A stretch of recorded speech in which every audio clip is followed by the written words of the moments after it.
Breaking news. There's been a murder.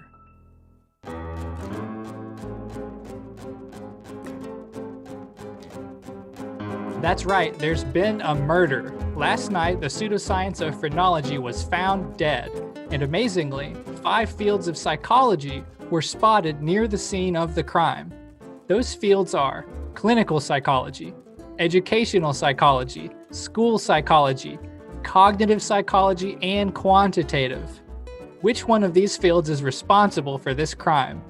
As a result of some really quick thinking from the authorities, we've now got each of the 5 suspects in custody, and we're going to interrogate them to try and figure out who done it. This is Bradley, and you're listening to a very special episode of Psych Everywhere, a podcast brought to you by PsyChi, the International Honor Society in Psychology. Right now, I'm excited to welcome to the show via Zoom, Detective Dr. Ethan Mcmahon from Western Oregon University. Detective McMahon is not really a detective. Dr. Ethan McMahon is, though, PsyChi's experts in fields of psychology, so he's going to help us to solve the murder mystery in this episode. For almost 4 full years, Ethan has been writing a column in Ion Psychi magazine, with each issue featuring a specific field of psychology. If you'd like to check that out, I'll provide a link in the show notes for this episode. Hi, Ethan. Welcome to our special Who Done It episode. Hi, Bradley. Thank you for having me. It's good to have you back. I'm pretty sure that you're our first return guest to the show. I'm very, very honored, though it sounds like we have quite the task ahead of us. We do. He was really the first person who would agree to come back. No. As many listeners might know, Ethan also recorded a similar episode with us a couple years ago, and that one was called Speed Dating with Fields of Psychology. In that episode, Ethan, he introduced us to 6 fields of psychology in case we wanted to go on a date with them, or in other words, in case you wanted to pursue a career in one of those fields. Again, I'll put a link to that episode too in the show notes. So we'll be following a similar format today. Ethan will answer 3 quick questions about each of the 5 fields, only this time in order to help us determine which field has the motives to kill. So, first things first, though, you probably should know a little about the victim of this terrible crime. Phrenology, may she rest in peace, was a popular pseudoscience, especially like in the 19th century during the Victorian era. The general idea was that bumps and indentations on your skull could be measured. You could physically feel them out in order to determine aspects of someone's personality and even their abilities. And if that sounds pretty unbelievable, it's because it is. Although phrenology lacks any scientific rigor, though, that amazing idea has remained pretty popular even to today. So, which field of psychology is responsible for doing away with phrenology once and for all? The first field that I'd like to interrogate with Ethan today is the field of clinical psychology. Ethan, could you tell us a bit about this suspect? Or in other words, what do clinical psychologists do? Yeah, I certainly can, Bradley. So kind of in short, clinical psychologists do a lot of different things. It's a very broad field. In general, they apply psychological knowledge to assess, diagnose, prevent, and treat psychological distress and pathology. And they also engage in various actions to promote well-being and positive human functioning. Most clinical psychologists will engage in some type of clinical practice, and they may offer many different services. Commonly, these services would include the administration of clinical programs, providing psychotherapy, and then also performing a psychological assessment. Well, it's important that we don't leave any stones unturned in this quest for answers today. So could you tell us what was clinical psychology's history before the murder? Yeah, so clinical psychology has a pretty interesting history. So one of the things that's important to note is that people have engaged in the treatment of mental illness and pathology for millennia. However, prior to the 19th century, this was accomplished primarily through a variety of what one may call dubious methods, such as religious rituals, magic, mesmerism, and so on. But then this all changed around the turn of the 20th century, due in part to advances in medicine as well as in neurology. One particularly notable individual, Leitner Whitmer, was a faculty at the University of Pennsylvania, and he was actually engaged in research on the treatment of learning disabilities. And through this, he became notable because of this. He opened the first psychology clinic, founded the first clinical psychology journal, and actually clinical psychology experienced pretty slow but steady growth. And this growth was driven in part by psychologists' work with the U.S. Army, where they were tasked with things like assessment. But then this all changed when World War II broke out, because many soldiers were returning from the war displaying symptoms of what was at the time called shell shock, but what we now know is probably a post-traumatic stress disorder. Now, typically, medical doctors would have been treating these individuals, but all the medical doctors were pretty overextended treating the physical injuries associated with the war. So psychologists were called in to handle the treatment. And apparently they did a good job, because after this, the U.S. government made just huge investments in the training of psychologists.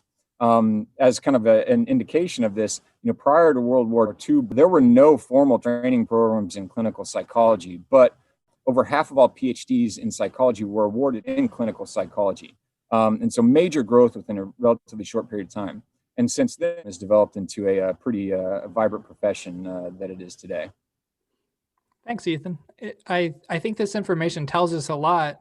And it really sounds like, from what you said, that clinical psychology has grown a lot and maybe has some motives for killing phrenology. So real quick, let's bring in clinical psychology. Guards, bring them in. Okay, I've got one question for you. Clinical psychology, did you kill phrenology? No, I was trying to help her. I would never harm her. Well, you've got me there. Okay, I believe you. It's okay. And lucky for you, I can't just keep a field like this locked up forever, not without evidence. So you're free to go, and I appreciate your cooperation.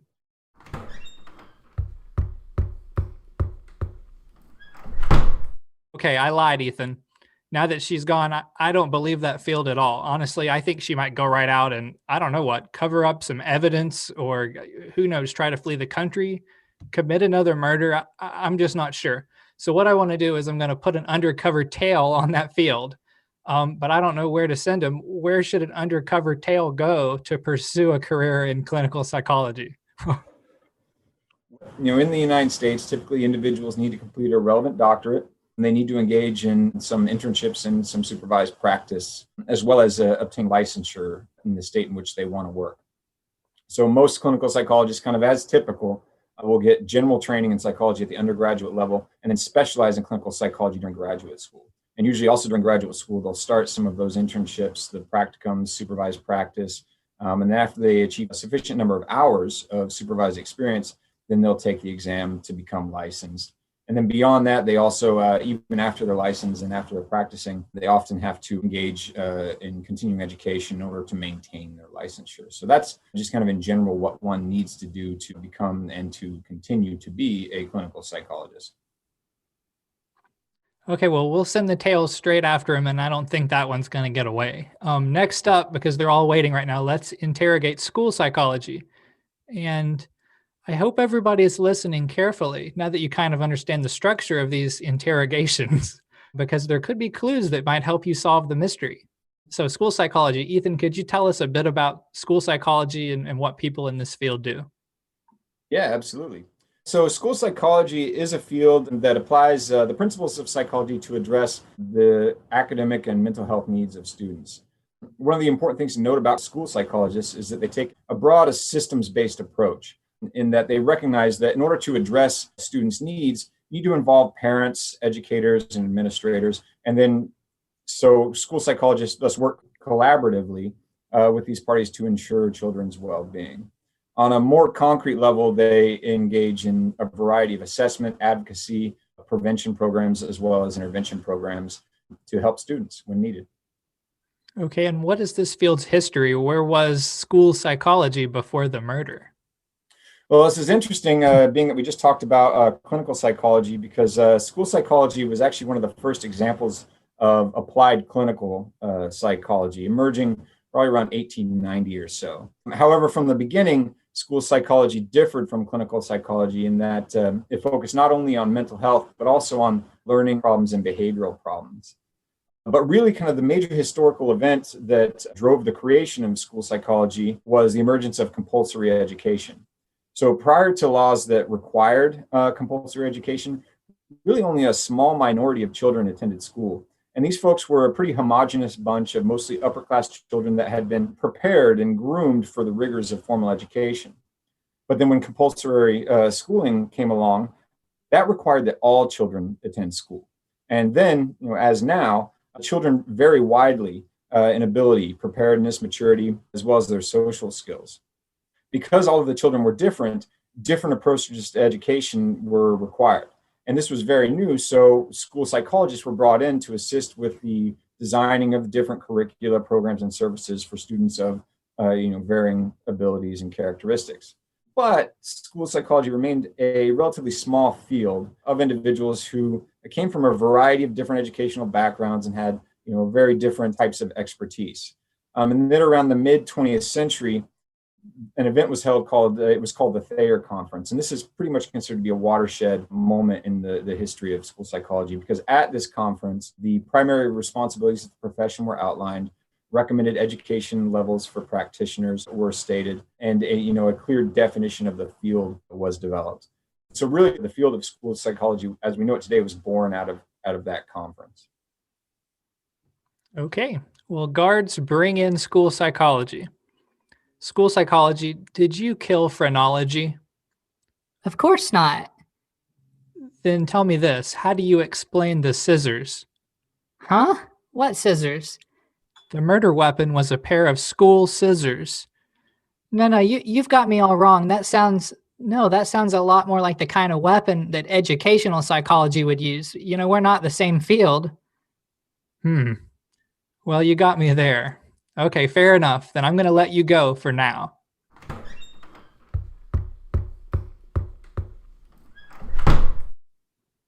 Okay, now that field is gone, Ethan, I'm not buying it. If someone wanted to pursue this field, where should they go? Yeah, so it's going to be pretty similar to other areas of psychology. So you're going to need some graduate level work beyond an undergraduate degree.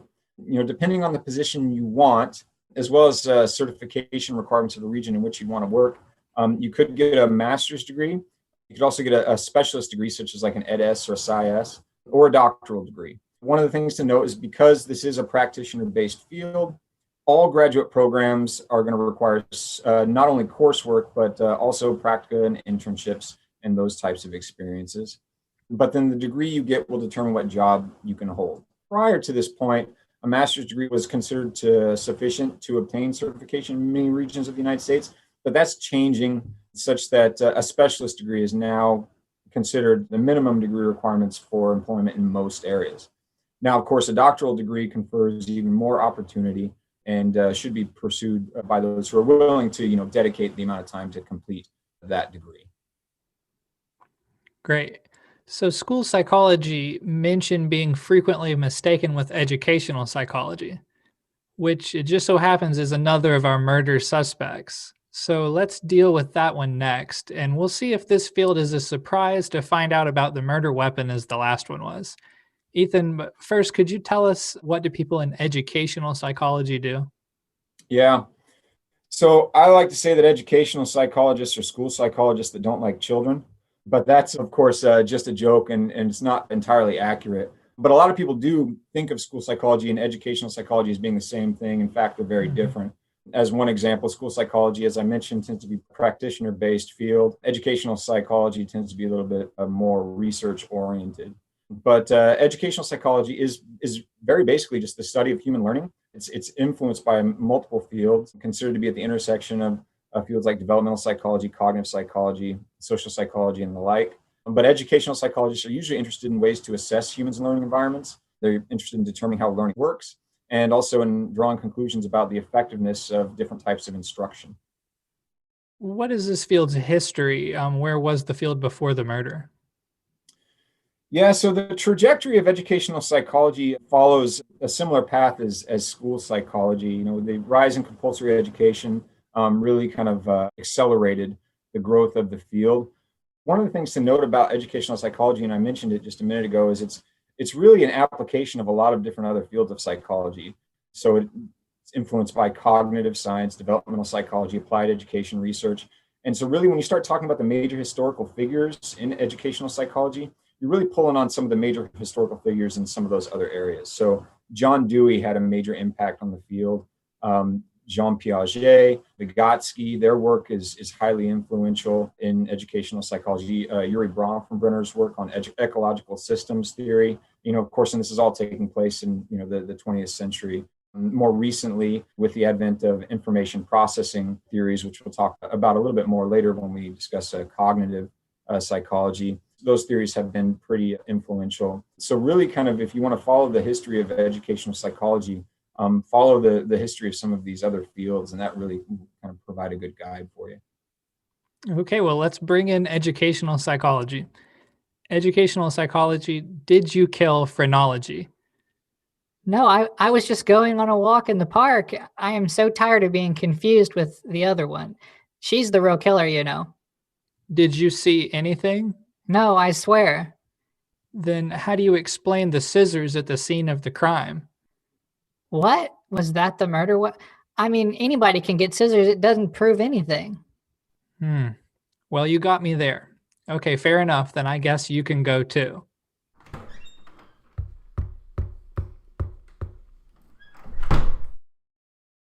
I guess that's true about the scissors. And I mean, when you kind of think about it, I'm not sure if either field would have scissors. Now that educational psychology is gone, where should we send a tail to pursue that field? Yeah, I'd send that tail to PhD programs in educational psychology or a related field. A lot of educational psychologists have PhDs in, say, learning sciences or even developmental psychology. In fact, one of my very good friends and colleagues who is now an educational psychologist from Georgia State, Maggie Rankin, her degree is in developmental psychology. But yeah, you're looking at a PhD in programs in those particular areas. Prior to graduate school, it's a good idea to get some experience in research labs doing relevant research. And then if you do that, that increases the likelihood that you will get into those programs. And most of those programs, will follow what we call an apprenticeship model. So folks who are interested in pursuing the field or pursuing the suspect in this particular case, I would encourage them to look at some major researchers in the area, identify those who are doing similar work, identify which programs they happen to be working in, and apply and head to those programs. Okay, well then we won't let that one get away. Guards, go ahead and bring in the next field, which is cognitive psychology. While they're doing that, Ethan, could you tell us a bit about what people in this field do?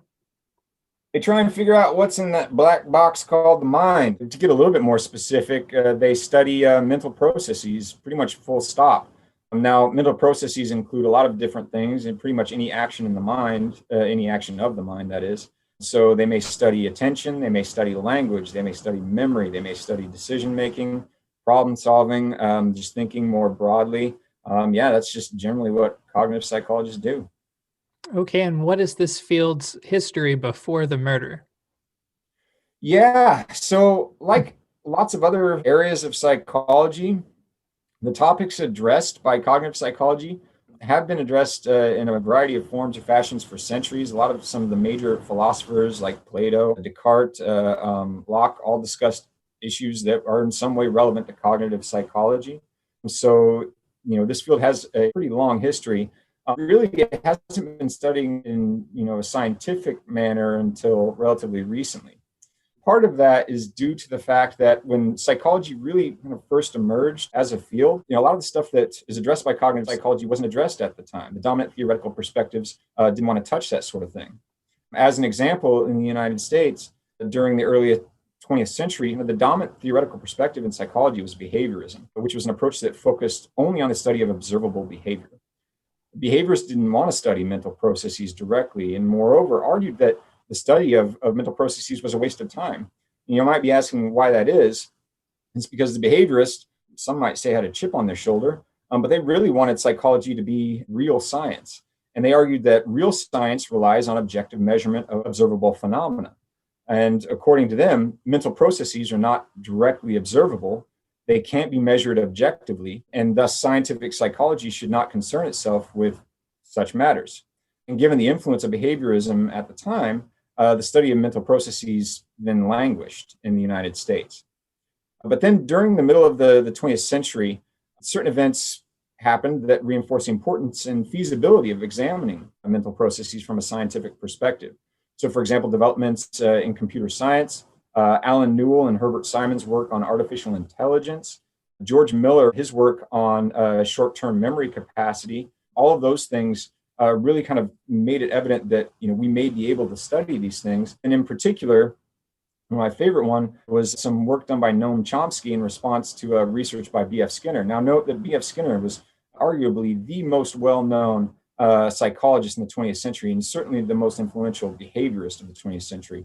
And he wrote this long book that basically described language development, so the development of language from a behaviorist perspective. And it's this big, chunky book that goes into all of the intricacies of his ideas and his theories. And then Noam Chomsky, who was a linguist, wrote a review of the book, and in a short review in 14 pages, basically just destroyed Skinner's argument, destroyed his conceptualization of language development in particular, and of behaviorism more broadly. And he did this by drawing on some factors that were important in linguistics at the time, but were basically cognitive in nature. So this work, along with that of many other notable scholars, really kind of initiated the what's called the cognitive revolution in the middle of the 20th century. And it really kind of marked the shift from research interests, focusing primarily on behavior, to focusing more on the study of mental processes and so on. And so really the field of cognitive psychology was born at that time. Okay, cognitive psychology. Did you kill phrenology? I don't think so. You don't think so? Well, a lot of what I do is about thinking. No, I didn't kill her. I know I didn't. Well, do you know who did? I don't. Okay, well, I can tell we're not gonna get anywhere with this one. You can go ahead and go.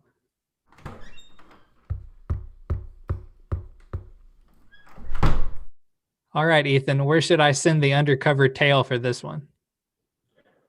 Yeah, so many cognitive psychologists do research, and they work in universities. A lot of their research is considered pretty basic, so you're going to see them working in environments where they, like universities where basic research is conducted. Typically, they hold PhDs in psychology or perhaps a related field. They've created or they've completed undergraduate training in psychology and then specialized in cognitive psychology later on. But it's also important to note that a lot of cognitive psychologists take a more applied approach, in that they may be actually like clinical psychologists that take a cognitive perspective, such as folks that are interested in the treatment of depression using cognitive types of techniques. So now it's time for the final suspect, quantitative psychology. I bet a lot of people are confused by this one. Ethan, could you tell us what people in quantitative psychology do? Yeah, these are the math folks, the math and stat folks, the ones with the pocket protectors, which I joke, I want to be clear that I actually own a pocket protector. But yeah, they're the math folks. So quantitative psychology is a field that focuses on research methods and design, statistical analyses, and the mathematical modeling of human psychological processes and behavior. They develop and study research methodologies, various statistical procedures, mathematical techniques to essentially just better understand human behavior. Okay, and what is this field's history? What was quantitative psychology doing before the murder?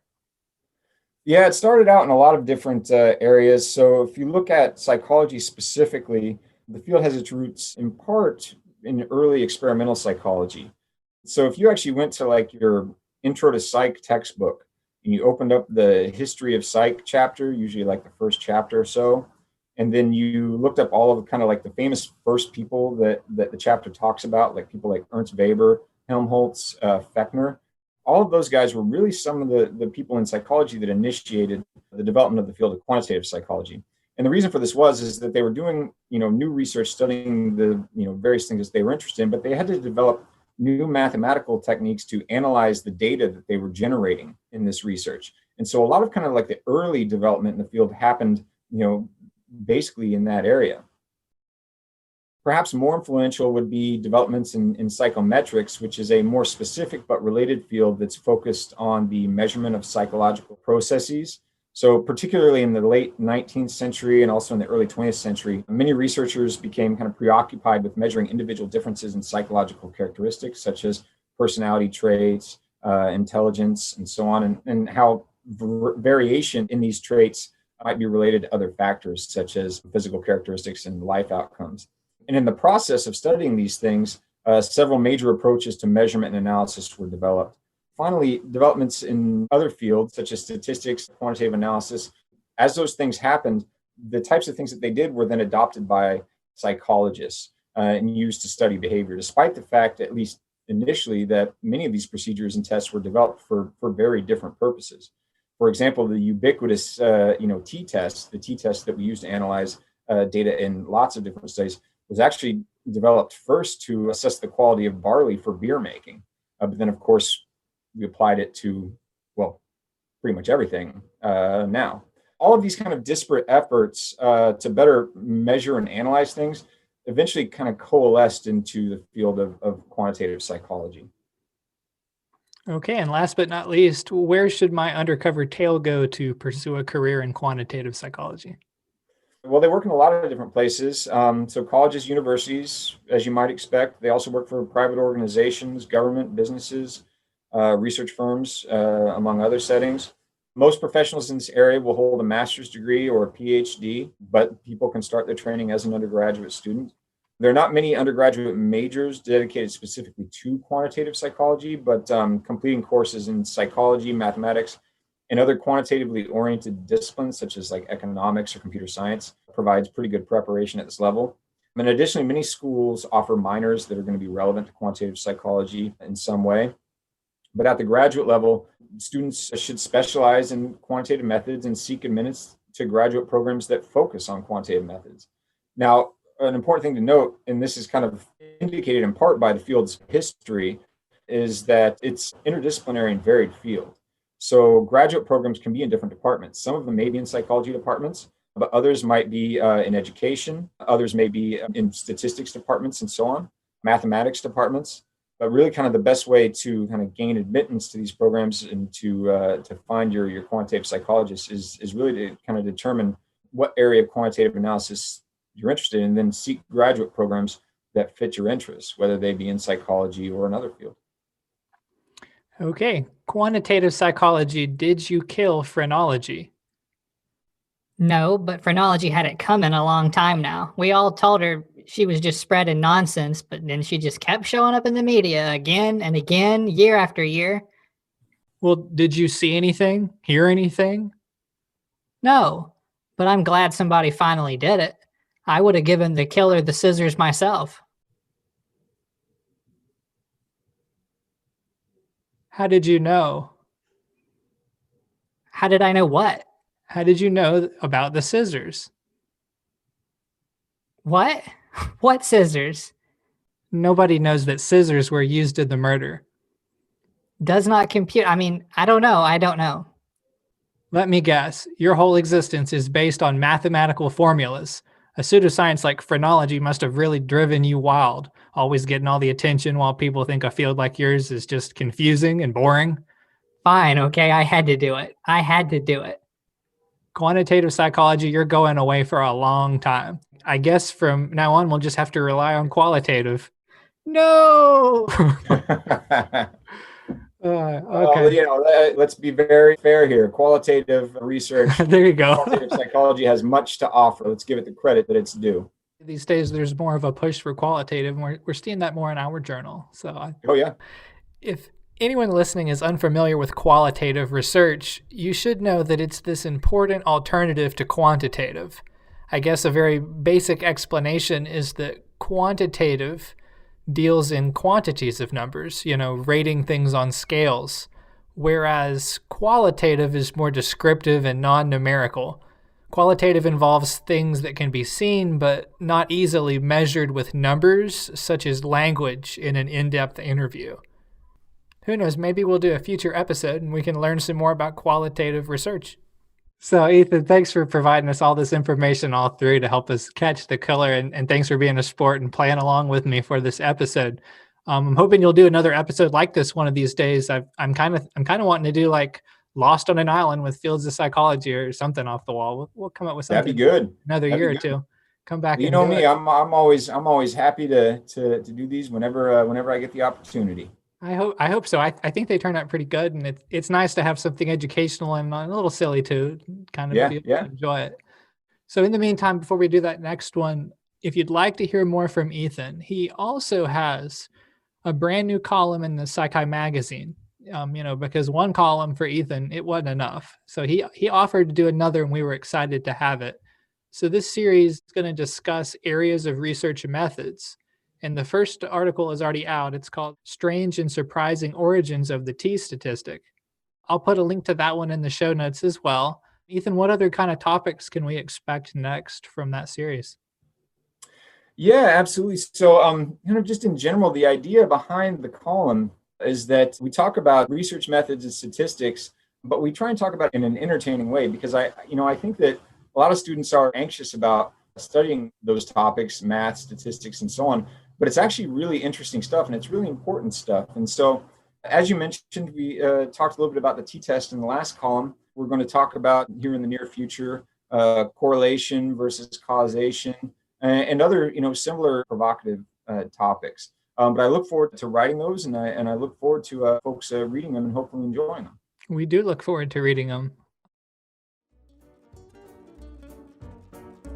So in truth, about the mystery for this episode, I don't think there's exactly any one field of psychology that killed phrenology, right? A lot of things came together like science. Yeah. There was a study, though, I wanted to share. It's 2018, Jones et al., and they used thousands of neuroimages to exhaustively test the claim of phrenology. And so you can go find that article. And as you can guess, they found, even with thousands of neuroimages, no statistical significance. So I thought that was pretty interesting. Somebody went back and did that. So yeah, very cool. Very cool.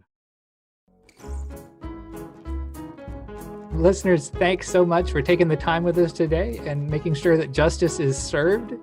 I hope that you enjoyed learning a bit and having some fun.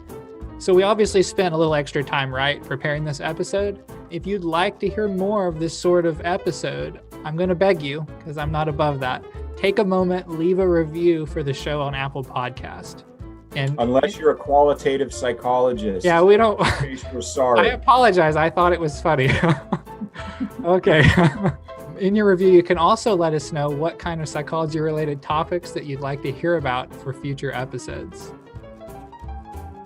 Last but not least, I had one other thing I wanted to tell you. We've got another fun one coming your way. Today, we talked about how you can't accurately determine someone's personality based on their shape of their skull. Sorry, phrenology. Well, coming up next, we've got to pick up this conversation with Dr. Michael Hall. He's a past president of Psychi, and he specifically agreed to discuss whether your skull actually can affect the sounds you hear and even your preferences for music. So can it? I don't know. You're going to have to tune in and listen to that one real soon, okay? Until then, that's all. I'll talk to you again soon.